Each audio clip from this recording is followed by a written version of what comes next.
Hi friends, happy Ugadi.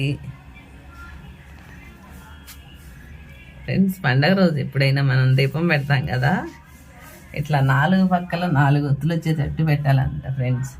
ఎందుకో తెలుసా? ఒకవేళ ఏమన్నా వాస్తు దోషం ఉండా, మనలో ఏమన్నా దోషం ఉండా 4 పక్కలు పెట్టినట్టు అర్థం అంట ఫ్రెండ్స్.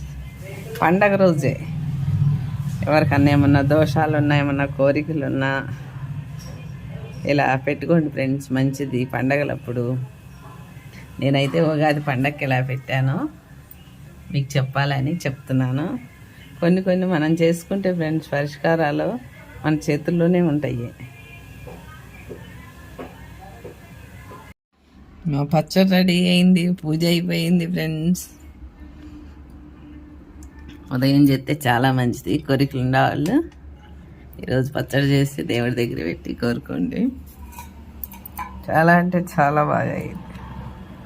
హాయ్ ఫ్రెండ్స్, నా ఫాలోవర్స్కి, నా వీడియోస్ చూసే వాళ్ళకి, లైక్స్ ఇచ్చే వాళ్ళకి, ప్రపంచంలో అందరికీ గుడ్ మార్నింగ్, హ్యాపీ ఉగాది.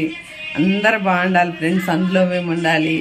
ఈ సంవత్సరం ఉగాది అయితే, ఇది ఉగాది తర్వాత అందరికీ బాగుంది ఫ్రెండ్స్. మీరు అనుకున్నాయన్నీ అవ్వాలని మనస్ఫూర్తిగా మొక్కుకుంటున్నాను దేవుడికి.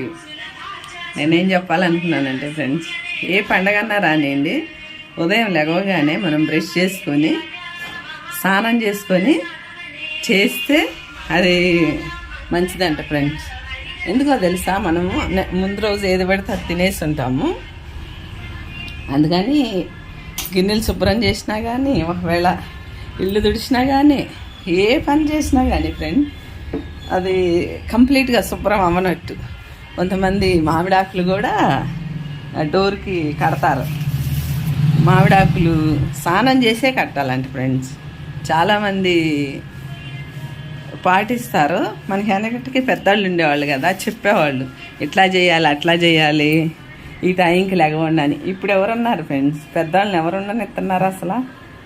పెద్దవాళ్ళని ఆశ్రమాల్లో వదిలేస్తున్నారు, లేకపోతే పాత ఇళ్లలో పెడుతున్నారు, ఎవరి దగ్గర పెట్టుకోవట్లేదు. అందుకే ఫ్రెండ్స్, మనకు తెలియని అన్నీ మనం తెలుసుకోవాలి. ఎందుకు కొంతమంది ఏమంటారు తెలుసు, అన్నీ మాకు తెలుసు అని. ఎన్ని తెలిసినా కానీ ఇంకా తెలుసుకోవాల్సినవి చాలా ఉంటాయి ఫ్రెండ్స్. బ్రతికినంత వరకే తెలుసుకోవాలి.